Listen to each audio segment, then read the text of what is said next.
مدینہ سے 30-35 میل دور شمال مشرق میں ایک ہرا بھرا نخلستان تھا۔ چھوٹی سی ایک جھیل کے کنارے کھجور کے پیڑوں کے جھنڈ اور صحرائی پودے لقودک تپتے ہوئے اس صحرا میں جنت کا سما پیدا کیے ہوئے تھے۔ یہ نخلستان اس زیر اقتدار میں یوں لگتا تھا جیسے دہکتے ہوئے انگاروں میں ایک پھول کھل اٹھا ہو۔ اس کے ارد گرد صحرا ایسا بھیانک تھا کہ مسافر ادھر سے گزرتے گھبراتے تھے، اور اگر کوئی بھولا بھٹکا مسافر ادھر جا بھی نکلتا تو دور سے نخلستان کو دیکھ کر یقین نہیں کرتا تھا کہ یہ نخلستان ہے، بلکہ وہ اسے سراب سمجھتا تھا، نظر کا دھوکہ۔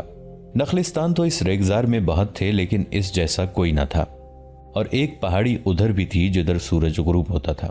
ان پہاڑیوں کی وجہ سے یہ نخلستان دن کا خاصا حصہ روشنی کی جلا دینے والی گرمی سے محفوظ رہتا تھا۔ کھجور کے درختوں کے علاوہ جھکے جھکے درختوں کی 2-4 قسمیں اور بھی تھیں۔ جو ہی سورج غروب ہونے سے پہلے مغرب والی پہاڑی کے پیچھے چلا جاتا، اس نخلستان کی محدود سی دنیا ٹھنڈی ہونے لگتی، اور غروب آفتاب کے بعد ایسی خنکی کے آسمان تلے بیٹھنے والا ٹھٹھرنے لگتا تھا۔ اس دل فریب نخلستان میں 5-6 خیمے نصب تھے، جن میں ایک چوکور اور بڑا تھا۔ اس کے دو طرف دروازے اور دروازوں کے آگے ریشمی پردے لٹکے ہوئے تھے۔ خیمے کے اندر کسی شاہی محل کے کمرے کا گمان ہوتا تھا۔ فرش پر خیمے کی لمبائی اور چوڑائی جتنا ایرانی قالین بچھا ہوا تھا۔ ایک طرف گدے پڑے تھے جن پر ریشمی چادریں بچھی ہوئی تھیں اور گاؤ تکیے پڑے ہوئے تھے۔ اوپر رنگا رنگ فانوس لٹکے ہوئے تھے۔ خیمے کے اندر جو کپڑا لگا ہوا تھا وہ بھی ریشمی تھا، اور اس کے کئی رنگ تھے۔ اندر کی فضا طلسماتی تھی۔ رات کا پہر تھا۔ گدوں پر گاؤ تکیوں سے ٹیک لگائے 3 آدمی کچھ بیٹھے، کچھ نیم تراز تھے۔ ان کے سامنے مختلف انواع کے کھانے رکھے تھے۔ ایک شیشے کی سراہی تھی اور ساتھ کچھ جام بھی تھے۔ ان 3 آدمیوں کے ساتھ جو گاؤ تکیوں سے ٹیک لگائے بیٹھے تھے، 2 آدمی دائیں اور 2 بائیں بیٹھے تھے۔ شراب کے جام صرف ان کے ہاتھوں میں تھے۔ باقی 3 آدمی شراب نہیں پیتے تھے۔ ان سب آدمیوں کے لباس بتاتے تھے کہ یہ عربی ہیں اور مالدار عربی ہیں۔ وہ الف لیلہ کی داستانوں کے کردار لگتے تھے، شاہی خاندان کے افراد۔ ان کے سامنے ایک نیم عریاں رقاصہ رقص کی اداؤں سے ان 7 آدمیوں کو مسحور کر رہی تھی۔ اس کی کمر سے ریشم کے دھاگوں کی بنی ہوئی رنگ برنگی رسیاں لٹک رہی تھیں، جو اتنی گھنی اور گنجان تھیں کہ دور سے کپڑا لگتی تھی۔ ان میں رقاصہ عریاں نہیں لگتی تھی، لیکن رقص کرتے اس کی ٹانگیں پاؤں سے کولوں تک رسیوں سے باہر آ جاتی تھیں۔ رقاصہ کے کھلے ہوئے بال بھی جیسے ریشم کے انتہائی باریک تار تھے، جو اس کے مرمری شانوں پر جھول رہے تھے۔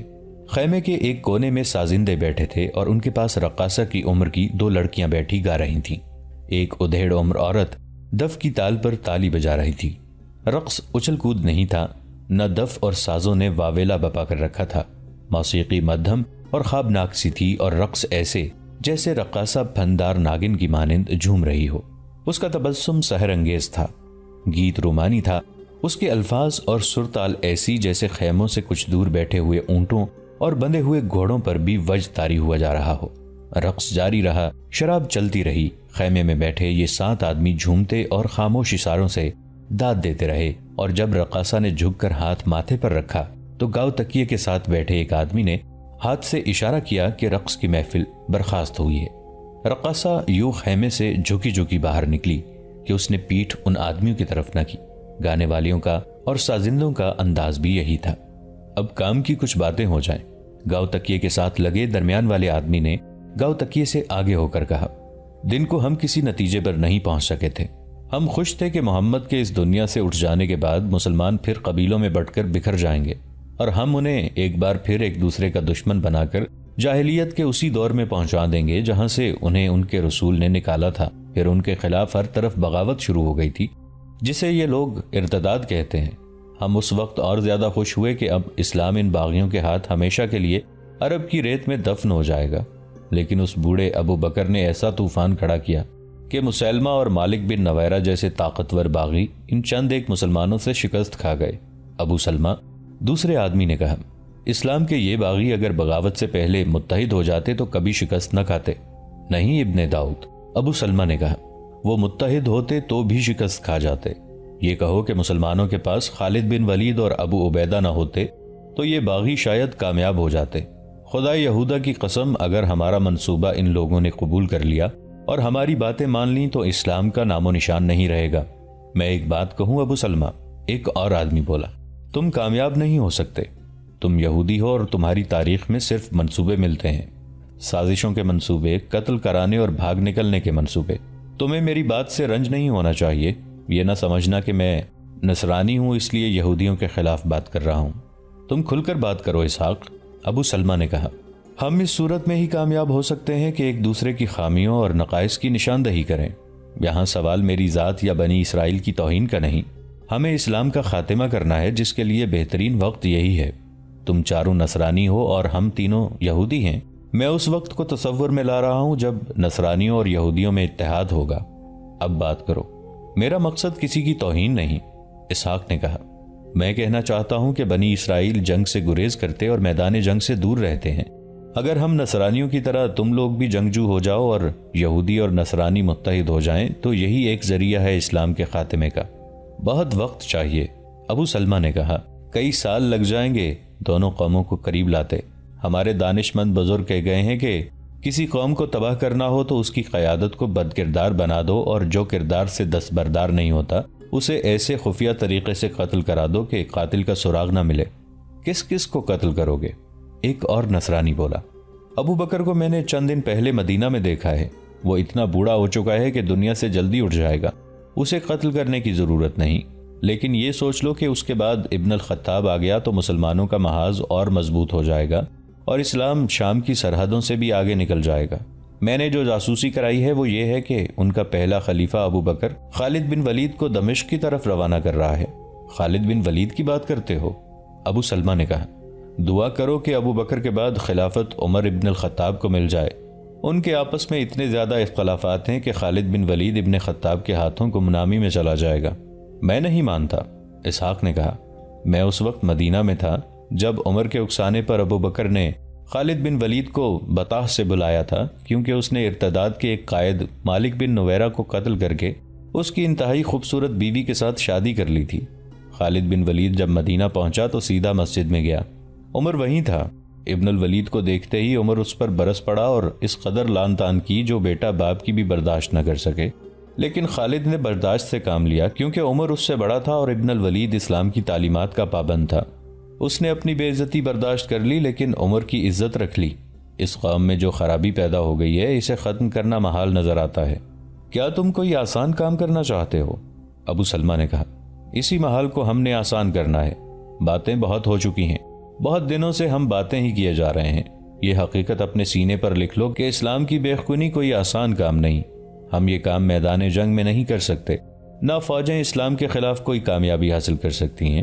میں کہہ رہا تھا کہ کسی قوم کو تباہ کرنا ہو تو اس کی قیادت کو بد کردار اور بد دیانت بنا دو۔ لیکن کیسے؟ اسحاق نے کہا۔ میرا نظریہ بھی یہی ہے کہ اب باتوں کی بجائے کوئی عمل کیا جائے۔ کردار میں بدی خوبصورت عورت سے پیدا ہوتی ہے یا شراب سے؟ ابن داؤد نے کہا۔ مسلمان شراب نہیں پیتے۔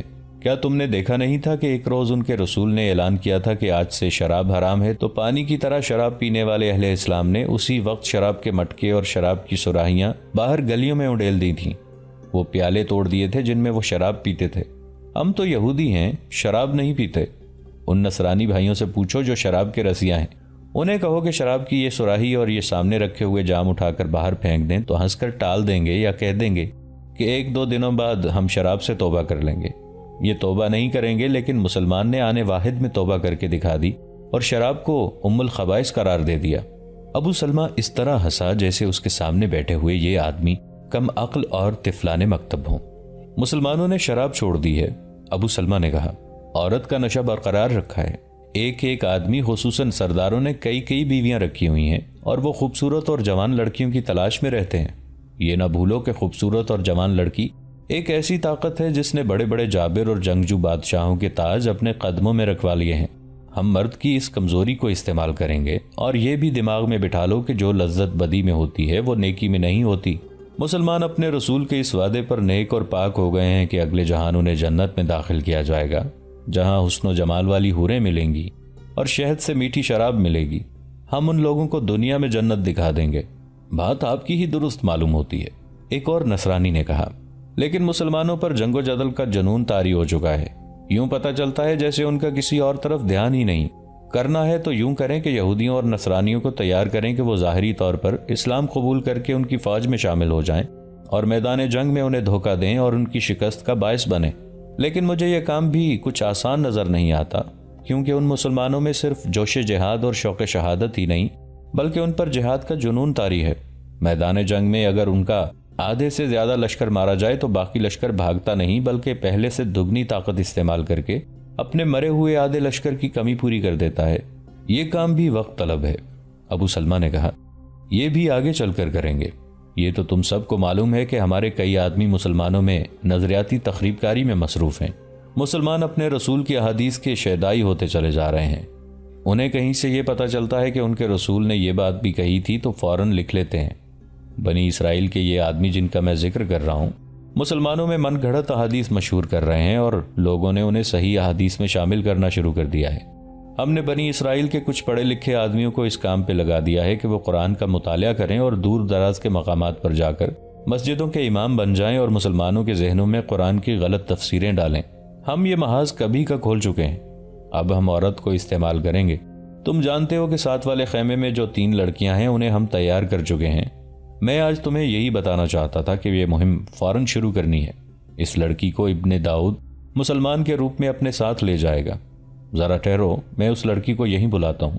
تم سب اس کے ساتھ باتیں کر کے مجھے بتانا کہ یہ لڑکی یہ کام کر سکے گی یا نہیں، اور ہم نے اسے جو تربیت دی ہے وہ اس نے ذہن نشین کر لی ہے یا نہیں۔ فوراً بعد ایک لمبوترے قد اور بڑے ہی دلکش جسم والی لڑکی خیمے میں داخل ہوئی۔ اس کے نقش و نگار میں مسحور کن جاذبیت تھی اور اس کے چلنے کے انداز میں بھی جادو کا سا اثر تھا۔ بنت یامین، ابو سلمہ نے اس لڑکی سے کہا، اس وقت سے تم مسلمان ہو اور تمہارا نام یہی ہوگا۔ تم ایک مسلمان کی بیوی بننے جا رہی ہو۔ بنت یامین نے فوراً وہ چادر جو اس نے کندھوں پر پھیلا رکھی تھی دونوں ہاتھوں سے اٹھا کر اس سے اپنا سر ڈھانپ لیا اور پھر یہ چادر اس طرح لپیٹ لی کہ اس کا سینہ اور اوپر ناک تک کا جسم ڈھانپا گیا۔ صرف آنکھیں نظر آتی تھیں۔ پیشانی پر بھی اس نے چادر لے لی تھی۔ پھر اس نے سر جھکا لیا۔ خیمے میں بیٹھے ہوئے ہر آدمی نے اس کے ساتھ کوئی نہ کوئی بات کی۔ لڑکی نے ہر بات اور ہر سوال کا موزوں جواب دیا اور جواب دینے کا انداز ایسا تھا جیسے وہ شرم و حیا سے مری جا رہی ہو۔ پھر اس سے پوچھا گیا کہ مسلمان کی بیوی بن کر وہ کیا کرے گی۔ اس نے جو تربیت حاصل کی تھی اس کے مطابق تفصیلی جواب دیا۔ میرے ساتھ زیادہ باتیں نہ کریں، بنت یامین نے کہا۔ آپ کے تمام سوالوں کے جواب میرے عمل سے ملیں گے جن کے لیے میں بالکل تیار ہوں۔ ابو سلمہ نے اسے اشارہ کیا کہ وہ چلی جائے۔ اس نے فوراً سر سے چادر اتاری اور پہلے کی طرح کندھوں پر پھیلا دی اور اٹھ کر باہر چلی گئی۔ کیا خیال ہے؟ ابو سلمہ نے اپنے ساتھیوں سے پوچھا۔ باتوں کی حد تک لڑکی ہوشیار معلوم ہوتی ہے، اسحاق نے کہا۔ اس خیمے میں تو اس نے ہمیں مطمئن کر دیا ہے، دیکھنا یہ ہے کہ مسلمان کے خیمے میں جا کر یہ کیا کرے گی یا کیا کر سکے گی۔ اتنی حسین لڑکی کسی بھی مسلمان پر جادو کی طرح چھا سکتی ہے، ابو سلمہ نے کہا۔ ہمیں تمہاری ہر بات سے اتفاق ہے ابو سلمہ، ایک نصرانی نے کہا۔ ہمیں خوش فہمیوں میں مبتلا نہیں ہونا چاہیے۔ میں چاہتا ہوں کہ اپنے پچھلے ناکام تجربوں کو سامنے رکھیں۔ مسلمانوں کے خلاف ہماری ہر سازش ناکام ہوتی ہے۔ مجھے خیبر کا معرکہ یاد ہے۔ مسلمانوں کی قیادت ان کے اپنے رسول کے ہاتھ تھی اور مسلمانوں نے فتح حاصل کر لی تھی۔ بنی اسرائیل کی ایک عورت زینب بنت الحارث نے، جو سلام کی بیوی تھی، ان کے رسول کو قتل کرانے کا کتنا اچھا طریقہ آزمایا تھا۔ اس نصرانی نے غزوہ خیبر کے فوراً بعد کا واقعہ سنایا۔ اس یہودن نے رسول کریم صلی اللہ علیہ وآلہ وسلم کے پاس جا کر عقیدت مندی کا اظہار والہانہ طریقے سے کیا اور عرض کیا کہ وہ رسول اکرم صلی اللہ علیہ وآلہ وسلم کو اپنے گھر کھانے پر مدعو کرنا چاہتی تھی۔ حضور صلی اللہ علیہ وآلہ وسلم نے اس یہودن کی جذباتیت سے متاثر ہو کر دعوت قبول کر لی تھی اور اسی شام اس یہودن کے گھر چلے گئے۔ آپ صلی اللہ علیہ وآلہ وسلم کے ساتھ بشر رضی اللہ عنہ بن البارہ تھے۔ زینب بنت الحارث نے سالم دمبا بھونا تھا جو اس نے حضور صلی اللہ علیہ وآلہ وسلم کے آگے رکھ کے پوچھا کہ آپ صلی اللہ علیہ وآلہ وسلم کو دمبے کا کون سا حصہ پسند ہے۔ آپ نے دستی پسند فرمائی۔ زینب نے دستی کاٹ کر آپ کے آگے رکھ دی۔ بشر رضی اللہ عنہ بن البارہ نے ایک بوٹی کاٹ کر منہ میں ڈال لی اور چبانے لگے۔ رسول کریم صلی اللہ علیہ وآلہ وسلم نے ایک بوٹی کاٹی اور منہ میں ڈالتے ہی اگل ڈالی اور فرمایا، ابن البارہ، اس گوشت میں زہر ملا ہوا ہے۔ بشر رضی اللہ عنہ بن بارہ بوٹی چبا رہے تھے جو انہوں نے اگل تو دی لیکن زہر لعاب دہن کے ساتھ حلق میں اتر چکا تھا۔ اے یہودن، حضور صلی اللہ علیہ وآلہ وسلم نے بنت الحارث سے فرمایا، خدا کی قسم تو نے اس گوشت میں زہر ملایا ہوا ہے۔ آپ صلی اللہ علیہ وآلہ وسلم غصے سے اٹھے تو یہودن نے فوراً تسلیم کر لیا کہ اس نے گوشت میں سریع الاثر زہر ملا رکھا ہے۔ اے محمد، زینب بنت الحارث نے بڑی دلیری سے کہا، خدائے یہودا کی قسم، یہ میرا فرض تھا جو میں نے ادا کیا۔ آج میں ناکام ہو گئی تو کل کوئی اور کامیاب ہو جائے گا۔ بشر رضی اللہ عنہ بن البارہ اپنے حلق پر ہاتھ رکھ کر اٹھے اور چکرا کر گر پڑے۔ زہر اتنا تیز تھا کہ اس نے بشر رضی اللہ عنہ کو پھر اٹھنے نہ دیا۔ وہ زہر کی تلخی سے تڑپے اور فوت ہو گئے۔ رسول اللہ صلی اللہ علیہ وآلہ وسلم نے زینب بنت الحارث اور اس کے خاوند کے قتل کا حکم دیا، اور خیبر کے یہودیوں کے ساتھ آپ نے جو مشفقانہ رویہ اختیار کیا تھا وہ منسوخ فرمایا، اور حکم دیا کہ یہودیوں پر اعتماد نہ کیا جائے اور ان کے ہر قول و فعل پر نظر رکھی جائے۔ مورخ ابن اسحاق لکھتے ہیں، مروان بن عثمان رضی اللہ عنہ نے مجھے بتایا تھا کہ رسول اللہ صلی اللہ علیہ وآلہ وسلم آخری مرض میں مبتلا تھے۔ آپ صلی اللہ علیہ وآلہ وسلم نے وفات سے 2-3 روز پہلے ام بشر البارہ سے، جب وہ آپ صلی اللہ علیہ وآلہ وسلم کے پاس بیٹھی تھی، فرمایا تھا، ام بشر، میں آج بھی اپنے جسم میں اس زہر کا اثر محسوس کر رہا ہوں جو اس یہودن نے گوشت میں ملایا تھا۔ میں نے گوشت چبایا نہیں، اگل دیا تھا، مگر زہر کا اثر آج تک موجود ہے۔ اس میں شک و شبہ کی گنجائش نہیں کہ رسول کریم صلی اللہ علیہ وآلہ وسلم کی آخری بیماری کا باعث یہی زہر تھا۔ نصرانی نے یہ واقعہ ابو سلمہ ابن داؤد اور سب کو سنایا۔ مجھے واقعہ یاد ہے، ابو سلمہ نے کہا، مجھے اپنے تمام تجربات یاد ہیں جن میں ہم ناکام رہے تھے۔ مدینہ پر قریش کا حملہ کوئی پرانی بات تو نہیں۔ مسلمانوں نے مدینہ کے ارد گرد خندق کھود ڈالی تھی۔ بنی اسرائیل مدینہ میں تھے، انہوں نے محمد کو اپنی وفاداری کا یقین دلا رکھا تھا اور مسلمان ان پر اعتبار کرتے تھے۔ ہم نے اس اعتماد سے فائدہ اٹھانے کی ٹھان لی۔ مسلمانوں نے اپنی عورتوں اور بچوں کو ایک قلعہ نما مکان میں اکٹھا کر لیا۔ ہمارا ایک آدمی محمد کے قتل کے لیے رات کے وقت جا رہا تھا۔ وہ اس مکان کے قریب رک گیا تو اسے حسان نے دیکھ لیا اور محمد کی پھوپھی صفیہ کو بتایا کہ ایک یہودی مشکوک انداز سے کھڑا ہے۔ وہ بنو قریظہ کا آدمی ہے، اس کے پاس برچی تھی۔ صفیہ ایک ڈنڈا لے کر باہر نکلی اور عقب سے اس آدمی کے قریب جا کر للکارا۔ ہمارے آدمی نے گھوم کے دیکھا اور صفیہ پر وار کرنے کے لیے برچی تانی، مگر صفیہ نے فوراً اس کے سر پر ڈنڈا مارا اور وہ تیورا کے گرا۔ صفیہ نے ڈنڈے کی ضربوں سے اس کی کھوپڑی کچل ڈالی۔ ہم نے تو ان مسلمانوں پر جو مدینہ میں خندق کے اندر رات کو سوئے یا بیٹھے ہوئے تھے حملہ کرنے کی بھی سوچی تھی، لیکن اس آدمی کے قتل سے یہ راز کھل گیا کہ ہماری نیت ٹھیک نہیں۔ اس کا نتیجہ یہ ہوا کہ محمد کے حکم سے یہودیوں کو قتل کرا دیا گیا۔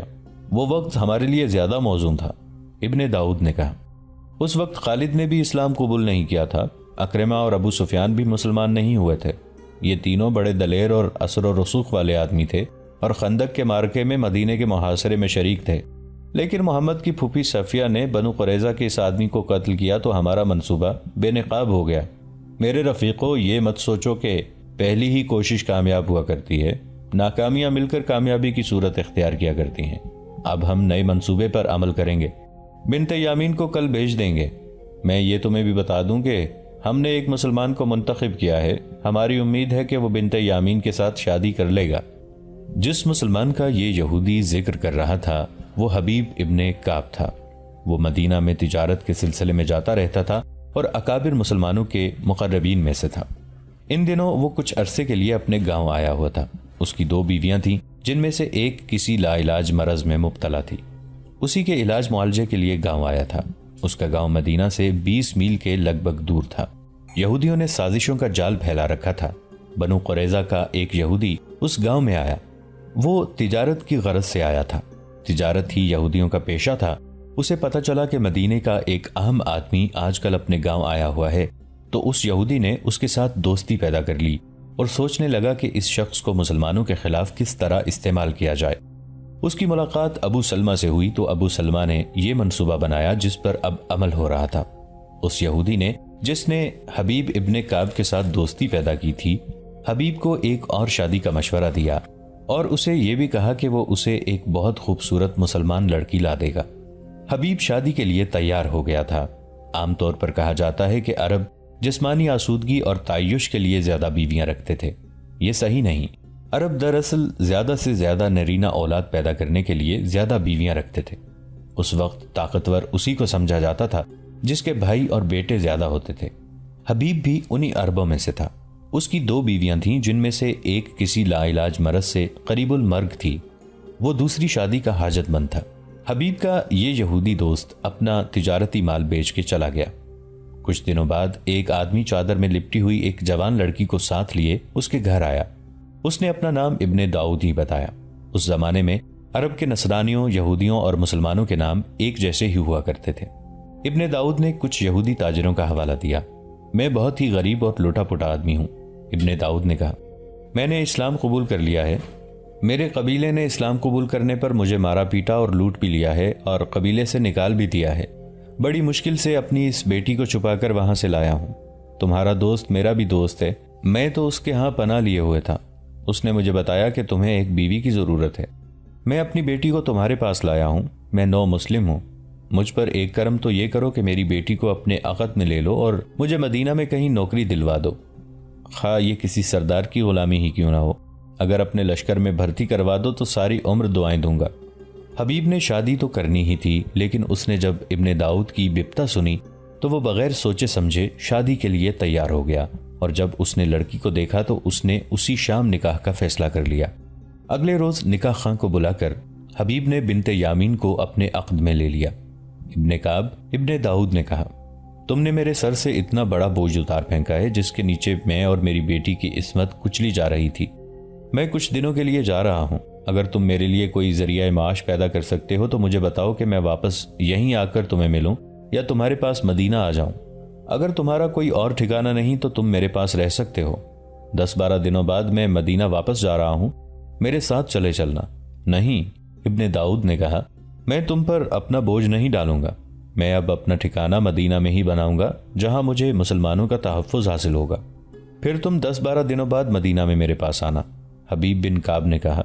ابن داؤد بنت یامین کے سر پر باپوں کی طرح پیار کر کے چلا گیا۔ کچھ دنوں بعد ہی وہی نخلستان تھا، اس میں وہی خیمہ تھا، اندر سے اس کی سج دھج وہی تھی اور محفل بھی وہی تھی۔ وہی رقاصہ سازوں اور دف کی سرتال پر تھرک رہی تھی اور صحرا کی ایک اور رات گزرتی جا رہی تھی۔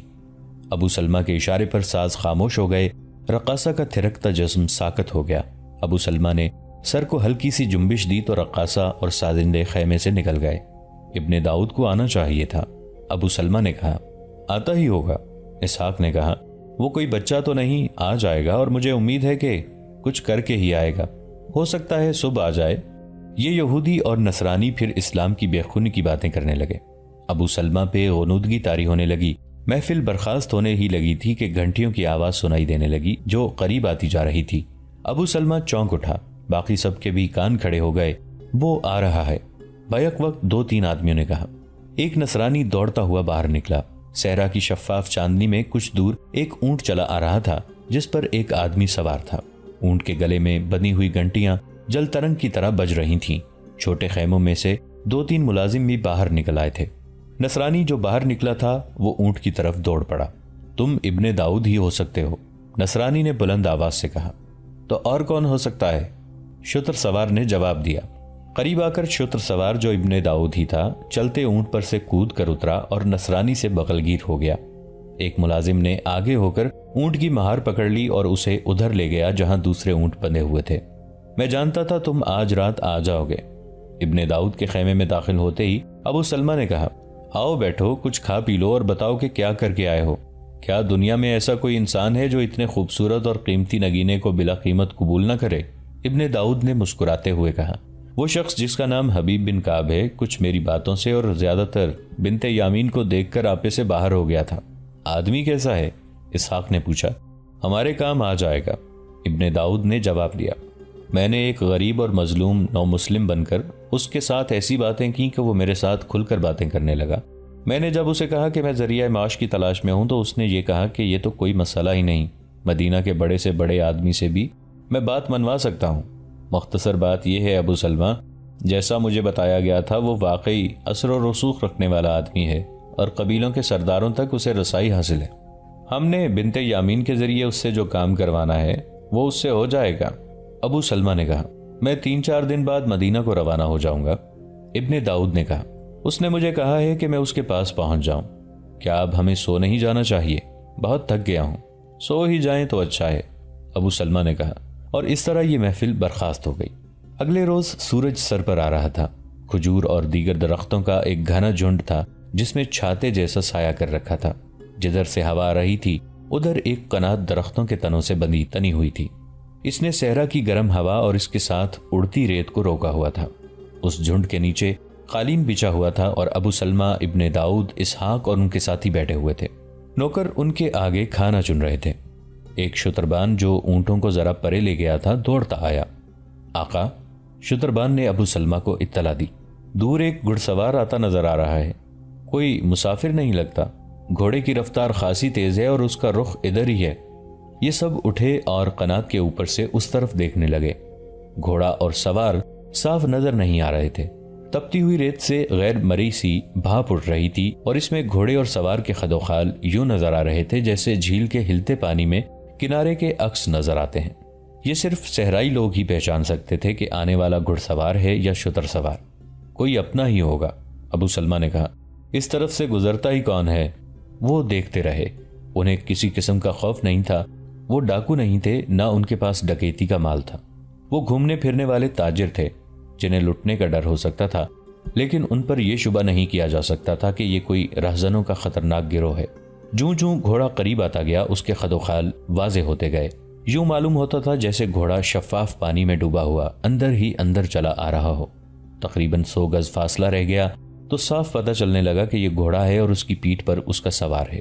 سوار نے بازو اوپر کر کے دائیں بائیں ہلایا، جو اشارہ تھا کہ میں تمہارا اپنا آدمی ہوں اور میں خوش ہوں کہ میں نے تمہیں پا لیا ہے۔ دوستو، آج کے لیے اتنا ہی۔ اسی کہانی کی اگلی قسط کے ساتھ بہت جلد حاضر ہوں گے۔ نیچے کامنٹ سیکشن میں اپنی رائے کا اظہار ضرور کیجیے گا۔ ہمارے اس چینل کو سبسکرائب کر کے نیچے موجود بیل آئیکن کو بھی ضرور کلک کیجیے گا۔ اگلی ملاقات تک کے لیے ہمارا اور آپ کا اللہ نگہبان۔